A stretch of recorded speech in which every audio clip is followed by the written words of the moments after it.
présente, je suis Caroline Blettner, je suis médecin au SAMU de Strasbourg et responsable médicale adjointe de Thierry Pélassia, donc CESU 67.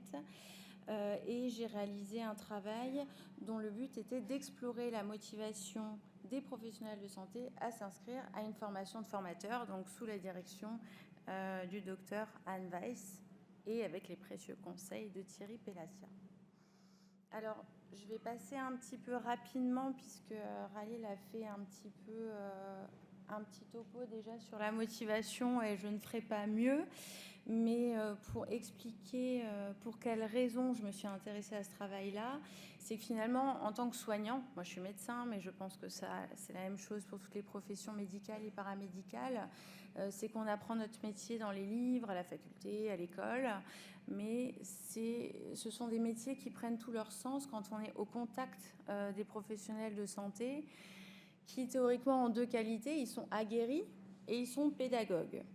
Et je ne sais pas quelle est votre expérience personnelle, mais finalement, tous les soignants, à un moment de leur carrière, vont former ou encadrer de jeunes professionnels, des étudiants, des professionnels un peu plus jeunes, des professionnels un peu plus âgés qui changent de service. Là, dans cette salle, on est tous enseignants, on a tous fait ce choix de carrière d'être enseignants en plus de notre métier de soignant. Il y en a qui ne sont pas attirés par ça, mais néanmoins, ils se retrouvent quand même à encadrer des gens en stage. Donc pour moi, ce métier d'enseignant, c'est un second métier où on va accompagner ces futurs professionnels de santé. Et pour exemple, j'avais noté le décret de compétences des infirmières en 2009, la compétence 10, informer, former des professionnels et des personnes en formation. Donc tous ces professionnels de santé aguerris et pédagogues qui nous ont modelés et qui nous ont permis de devenir les professionnels de santé que nous sommes aujourd'hui, eh bien, je pense que ça devrait faire boule de neige et que finalement, tout le monde soit enseignant et tout le monde forme des bons professionnels et les bons professionnels deviennent des enseignants. Enfin, vous avez compris l'idée, quoi. Donc, il faudrait que tout le monde soit enseignant. Alors, pour quelles raisons, moi, j'ai souhaité m'intéresser à la motivation, c'est que explorer le profil motivationnel de nos apprenants, donc là, des professionnels de santé, c'est parce que la motivation, c'est un puissant levier de l'apprentissage. Vous pouvez avoir n'importe quel groupe sous les yeux, avec n'importe quel sujet, s'ils ne sont pas motivés pour apprendre, vous aurez un enseignement de qualité, mais le message ne passera pas. Donc, il est important de comprendre pour quelles raisons ils sont avec vous dans cette salle. Et mieux comprendre les motifs d'engagement afin d'analyser les besoins en formation du point de vue des professionnels et pas seulement vis-à-vis des institutions prescriptrices qui vont nous demander, nous, CESU, de faire telle ou telle formation. Et ça permet de rendre nos formations attractives puisqu'on répond aux besoins des professionnels de santé. Alors là, je vais passer rapidement, comme dit, parce que ça fait vraiment suite à la présentation d'avant. Mais ce qu'on peut retenir, c'est que actuellement, la motivation, on en parle depuis des dizaines d'années, si ce n'est un bon siècle, siècle et demi. On est actuellement dans un courant socio-cognitif. En citant M. Roland-Viau de Ryan et M. Nutin, en gros et en très résumé, je n'aurais pas le culot de dire qu'ils n'ont dit que ça, mais que la motivation est inconstante, dynamique, personnelle et influencée par des facteurs environnementaux et sociaux. Et vous le voyez vous-même, parfois on se lève le matin, on est motivé, à midi on l'est plus, en fonction de qui on a croisé, ça va mieux. Le prof, finalement, ça nous branche pas trop. Donc c'est très personnel et inconstant. Je vous ai noté quelques citations, mais dans l'ensemble, c'est plutôt ça.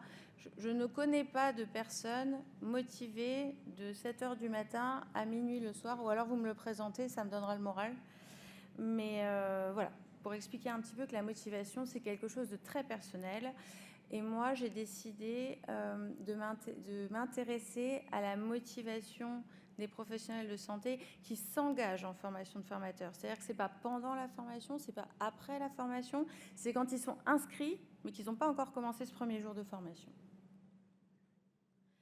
Alors, je ne vais pas vous faire toute ma bibliographie, vous imaginez bien, mais il y a une étude qui était importante, c'est l'étude de Philippe Carré qui a été écrite en 2001, pour ceux qui la connaissent, de la motivation à la formation. C'était une étude mixte, quantitative et qualitative, dont l'objectif était d'explorer la motivation des salariés dans le domaine de l'automobile ou des transports à s'inscrire à une formation. Typiquement mon sujet, mais ce n'est pas les professionnels de santé. Par contre, l'intérêt, et ça c'est top, il a créé un questionnaire qui est valide et qui est testé. Et donc, moi je suis un peu paresseuse, j'ai pris son questionnaire. Alors, il y a trois parties dans ce questionnaire. Il y a les critères sociodémographiques, il y a les motifs d'engagement, c'est-à-dire quelles sont les raisons accessibles à la conscience pour lesquelles je m'inscris à cette formation. Est-ce que c'est pour le plaisir d'apprendre? Est-ce que c'est parce que je vise un poste? Est-ce que c'est parce que la hiérarchie me l'a demandé? Vous voyez, il y a tout un tas de motifs que je vous détaillerai plus tard. Et vous avez les processus qui sont finalement des phénomènes qui ne sont pas des motifs, mais qui influencent grandement nos choix, et dans lequel vous allez trouver la compétence. Est-ce que je me sens compétent? Est-ce que je me sens capable de faire cette formation? L'autodétermination, est-ce que c'est moi qui décide d'aller en formation, qui c'est un choix propre, ou est-ce qu'on me l'a imposé? Et le projet, c'est-à-dire je vais en formation, mais avec en tête un projet beaucoup plus global. Voilà. Alors maintenant, l'étude que nous avons réalisée, c'était une étude exploratoire, quantitative, prospective, exploratoire, parce qu'il y a peu d'études, j'en ai trouvé peu, voire pas d'études telles que celle-ci. Elle a concerné l'ensemble des 102 CESU en France. La population était des professionnels de santé inscrits à une formation de formateur dispensée dans un CESU entre janvier et avril 2025. J'aurais aimé faire tout 2025, mais comme c'est dans le cadre de mon master, on avait une petite contrainte de temps. Le questionnaire de Claré, bien sûr, merveilleusement bien rédigé. L'étude des 10 motifs et des processus. J'avais énormément de critères sociodémographiques, mais j'ai dû limiter parce que j'imagine bien qu'à 20h, vous serez en train de boire une coupe et pas en train de m'écouter. Donc, c'était le sexe, l'âge, le lieu d'exercice et la profession. Et je vous ai noté les motifs en dessous. Vous voyez, il y en a 10. Maintien ou obtention d'un poste, économique, statut social, le plaisir d'apprendre, l'acquisition de compétences personnelles, l'acquisition de compétences professionnelles, l'évitement de situations désagréables, l'injonction de la hiérarchie, aller en formation pour bénéficier de l'environnement de la formation, le fameux petit café de 9h-5, les contacts sociaux. Résultat, 21 CESU ont participé à l'étude. Pourquoi? Parce que limite de temps, tout le monde n'a pas vu de formation de formateur à cette période-là. N'empêche qu'on a récupéré 134 réponses au questionnaire. Notre population était majoritairement composée de femmes entre 30 et 49 ans, infirmières ou infirmières anesthésistes qui exerçaient dans un centre hospitalier ou d'un centre hospitalo-universitaire, inscrites à la formation de formateur GSU. Je vous ai mis quelques chiffres également pour le détail. 63% de femmes, 66% d'infirmiers, 16% de paramédicaux, c'était exclusivement des aides-soignants et des ambulanciers diplômés d'EPTA. Je n'avais pas d'autres professions paramédicales. 11% de cadres, 7% de médecins, 52% CH, 30% CHU, 13% institut de formation, 5% de clinique. Et 94% étaient inscrits à la formation de formateur GSU, 6% étaient inscrits à la formation de formateur en simulation. Je n'avais pas limité les formations de formateurs, mais ce sont les deux seules qui sont sorties durant cette période-là. Alors, les motifs. On a eu des motifs intéressants. 3 motifs d'engagement qui sont prépondérants et extrêmement encourageants, soyons positifs vu le climat actuel national et international. Tout le monde vient en formation pour le plaisir d'apprendre, bénéficier de contacts sociaux. Quel plaisir de discuter avec son voisin autour d'un café pendant que le prof parle. Et l'environnement de la formation. Quel plaisir que la salle soit chauffée et les sièges soient confortables. Donc, vous voyez que là, les 3 motifs d'engagement de ces professionnels de santé, c'est vraiment une motivation qui est intrinsèque. Et donc là, c'est très puissant comme levier de l'apprentissage. Vous imaginez bien qu'il y a des petites nuances, parce qu'on a fait des analyses en sous-groupes. Ce qu'il faut retenir, c'est que le profil motivationnel reste intrinsèque et similaire entre les femmes et les hommes. Il y a néanmoins une nuance. Pour l'acquisition de compétences professionnelles, c'est plus marqué chez les femmes. En sachant que là, ce que je vous présente, c'est une étude quantitative, donc je ne peux vous poser que des hypothèses qui seront vérifiées ultérieurement lors d'une étude qualitative. L'hypothèse posée, c'est que peut-être qu'en 2025, les femmes, alors vous le verrez plus tard, qui se sentent tout de même compétentes, se sentent encore obligées peut-être de passer des diplômes pour prouver une certaine légitimité. Et on le voit en France par rapport à d'autres pays, le diplôme prévaut par rapport à l'expérience. Voilà, donc l'hypothèse éventuellement, ce serait ce besoin, cette légitimité professionnelle par rapport aux hommes. Alors je vous ai mis les chiffres, la médiane chez les femmes, elle était de 12, les hommes de 11, donc c'est vraiment une différence qui est minime. La tranche d'âge, on a une nuance pour le motif maintien ou obtention d'un poste, c'est-à-dire que tous les motifs sont les mêmes, quel que soit l'âge, donc de 20 à 60 ans, mais pour les 20-30 ans, le maintien ou l'obtention d'un poste est beaucoup plus important, et on se posait la question, en fait c'est la période où il y a une transition professionnelle finalement. Entre 20 et 30 ans, on est en train d'apprendre son boulot, on est en train un peu d'exceller dans ce travail-là, et puis finalement entre 30 et 40 ans, c'est le moment où se pose la question de bon maintenant je suis à l'aise, maintenant j'ai fait le tour de la question, est-ce que je reste ou est-ce que je pars? Et je ne sais pas si vous avez ce ressenti-là, mais nous je trouve que les jeunes générations, par rapport à ma génération où on allait dans le boulot dont on rêvait et on faisait toute notre carrière, maintenant les jeunes changent très souvent de poste, et j'ai l'impression que c'est cette transition professionnelle qu'on observe entre 20 et 30 ans. Encore une fois, c'est une hypothèse, il faudrait des entretiens. Pour le lieu d'exercice, on a de vraies disparités. Alors, la distinction CH, CHU, clinique et institut de formation, c'est encore plus clivant que ça. C'est l'endroit où on forme et l'endroit où on soigne. Alors, au début, c'est pareil. On va en formation pour le plaisir d'apprendre. On va en formation, pareil, toujours pour prendre le café avec quelqu'un qu'on apprécie. Numéro 3, ce qui va changer, c'est l'environnement. On veut bénéficier de l'environnement de la formation, alors qu'en institut de formation, c'est la compétence professionnelle qui apparaît. Et après, il y a quelque chose qui, pour moi, est un phénomène de société, pas forcément très positif, mais comme quoi ça atteint aussi l'hôpital. Dans les endroits où on soigne, les soignants vont en formation dans une conduite d'évitement pour ne pas aller au travail. C'est une échappatoire valorisante. Peut-être que les conditions de travail sont difficiles, peut-être que l'hôpital va mal en ce moment. Alors après, il n'y a pas que le côté négatif. Aller en formation et se former au métier de formateur est aussi une façon d'évoluer dans son job. Mais ça peut être également une échappatoire valorisante.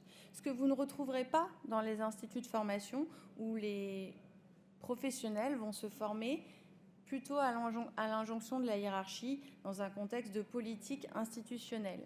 Et donc là, l'hypothèse que je pose un petit peu, alors ça peut faire débat, j'imagine que peut-être certains d'entre vous sont des hôpitaux où tout se passe très très bien, mais finalement on est dans des endroits où on soigne mais on ne prend pas soin de nos soignants. Je pense que c'est pour ça qu'émerge un petit peu cette conduite d'évitement. Pour les professions, on a également des différences. Alors, le plaisir d'apprendre, je vous l'ai dit, tout le monde a envie d'apprendre, c'est génial, tout le monde va apprendre, c'est merveilleux, c'est une super bonne nouvelle. Le café est toujours au premier plan. Le versant économique apparaît un petit peu discrètement, plutôt chez les infirmiers et les paramédicaux, moins chez les médecins et les cadres. Les cadres de santé, c'est pareil, compétences professionnelles, injonction de la hiérarchie. Je pense qu'il y a un petit biais de confusion parce que souvent les cadres travaillent en institut de formation, donc on a grosso modo les mêmes résultats pour ces deux populations-là. Donc je l'ai noté, politique institutionnelle, on a peut-être besoin rapidement de ces compétences-là, peut-être aussi une notion de légitimité, s'ils doivent organiser des formations mais qu'ils n'ont pas de diplôme pour organiser des formations, je peux comprendre qu'on ne se sente pas très à l'aise.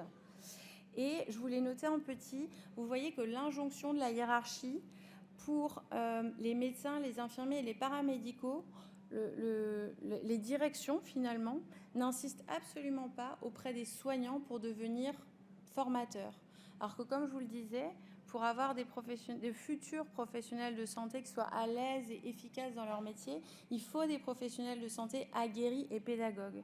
Et ça, c'est pas encore tellement rentré dans les mœurs, puisque finalement, mis à part les cadres, nous, on n'est pas du tout sollicités. Nous, on est là pour soigner. Mais pas que, on est aussi là pour enseigner. J'arrive à la fin. La compétence, il y a eu aussi un petit résultat qui m'a étonnée, je ne m'y attendais pas. Alors déjà, la compétence, elle était importante, quels que soient les critères sociodémographiques. J'enfonce une porte ouverte, mais en 2025, je trouve que c'est sympa de le rappeler, il y a une égalité femmes-hommes tout au long de sa carrière professionnelle. Les femmes se sentent enfin aussi compétentes que les hommes. Pourtant, ce que je vous ai dit tout à l'heure, elles ont besoin de prouver leurs compétences professionnelles. Et ça, je me demande si c'est pas plutôt, c'est pas pour elles, c'est le regard de la société, que la société pose sur elles, ce qu'elles ont besoin dans leur CV. Encore une fois, c'est des hypothèses et j'aimerais pouvoir faire une étude qualitative pour répondre à ça. Les médecins se sentent peu compétents. À votre avis, pour quelles raisons les médecins se sentent peu compétents en formation de formateur GSU? Moi, en tout cas, ça a peut-être changé, mais quand j'allais à la faculté, on était un amphi de 500, on s'assoit, on écrit, le prof déroule, on rentre, on apprend par cœur. Donc forcément, quand on arrive dans une formation, on m'apprend les méthodes de pédagogie active, moi je suis larguée. Alors que dans les instituts de formation, je pense que les méthodes de pédagogie active sont arrivées beaucoup plus tôt.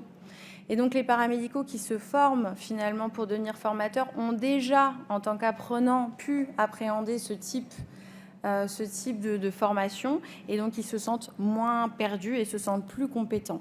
C'est-à-dire qu'en fait, nous, les docteurs, on a été peu confrontés aux méthodes de pédagogie active, et on a une vision plus behavioriste de l'enseignement. Je pense que le tout premier cours que j'ai fait de toute ma vie, quand on m'a demandé en tant que jeune docteur, j'ai fait comme tout le monde, j'ai fait un PowerPoint, j'ai déroulé pendant 2 heures, j'étais super contente, ils ont gratté et ils n'ont rien appris. Voilà. Puis après, j'ai rencontré le CESU et on se rend compte que ça fonctionne un petit peu différemment. Alors, je vais y arriver. Alors, il y a des limites à cette étude, bien sûr. La courte période de recueil de données, si j'avais pu faire une année entière de recueil, je pense que j'aurais touché plus de CESU. L'échantillon est intéressant, mais un petit peu petit, même si on avait des résultats significatifs. Et une étude qui est uniquement quantitative. Donc là, je ne peux vous proposer que des hypothèses. En conclusion, le plaisir d'apprendre, le besoin de contacts sociaux, l'environnement de la formation, c'est les 3 principaux critères qui motivent les professionnels de santé à une formation de formateur.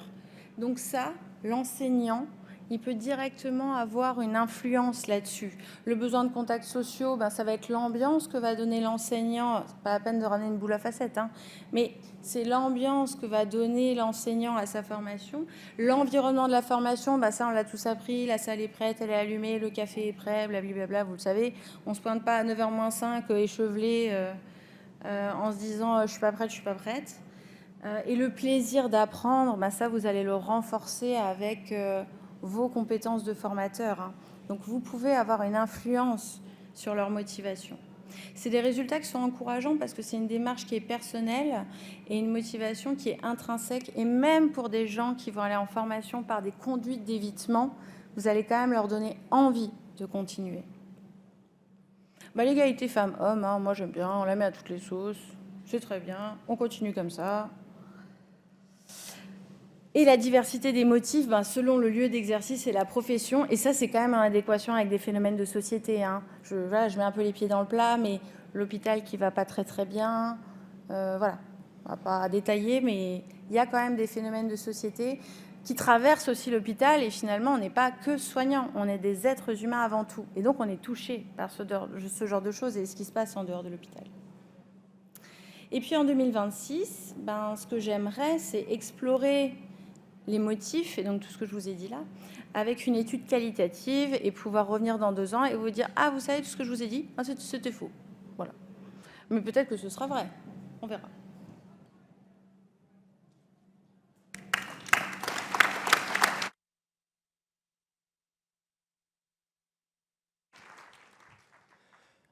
Alors merci pour ce travail, brillant travail qui là encore traite la question finalement de l'engagement et de la motivation, mais côté formateur cette fois.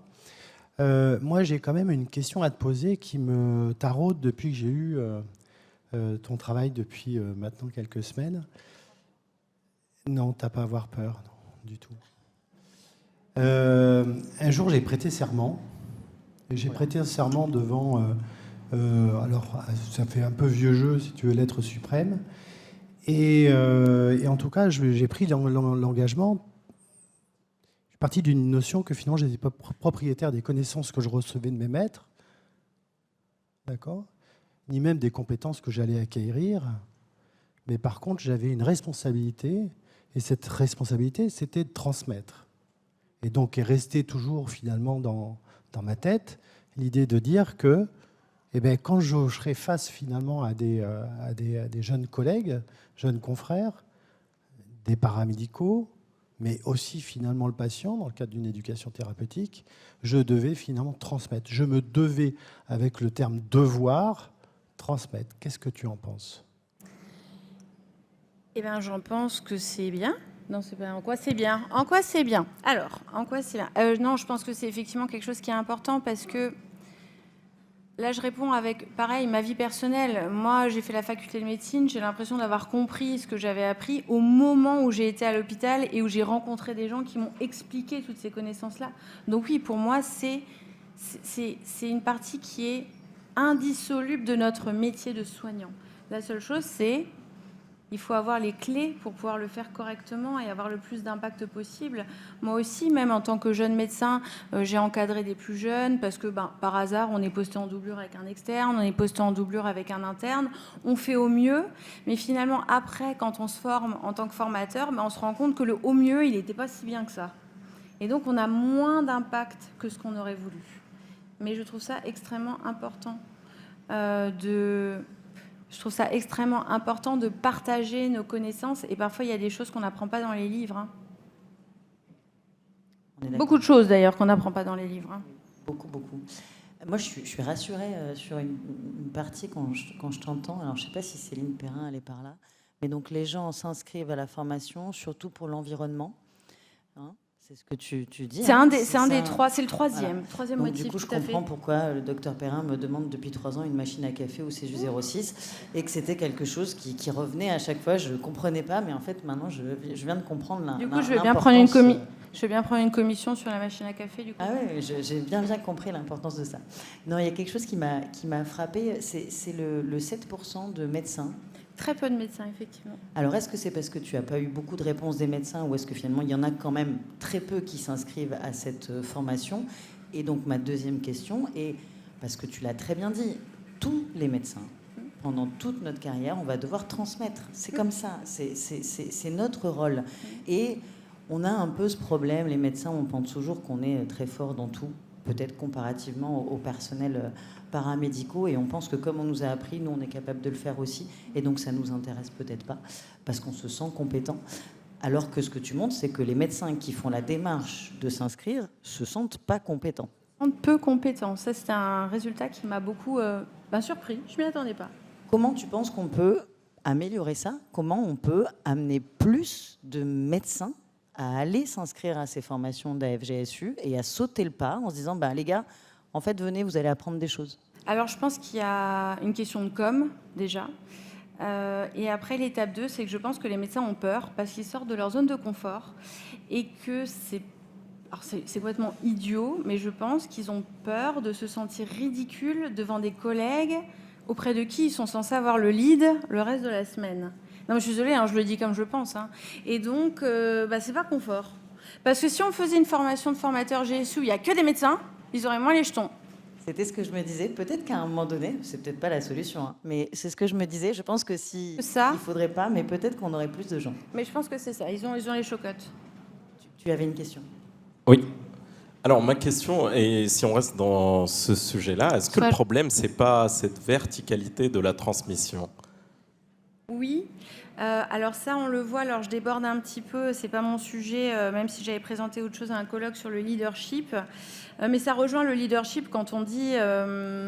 souvent, les paramédicaux nous font comme retour, quand il y a un médecin qui arrive sur une mise en situation, ils se disent « Ah, c'est bon, le médecin, il est là. Oh là là, c'est super, on s'occupe de rien. » Oui, mais en fait, c'est pas vrai. Le leadership, c'est un leadership de situation, c'est-à-dire que le lead, il peut tout à fait être pris par un paramédical, que ce soit un aide-soignant ou une infirmière. Et donc, en formation de formateur, une infirmière ou une aide-soignante a toute la légitimité pour aller expliquer à un médecin de la pédago si elle a les connaissances.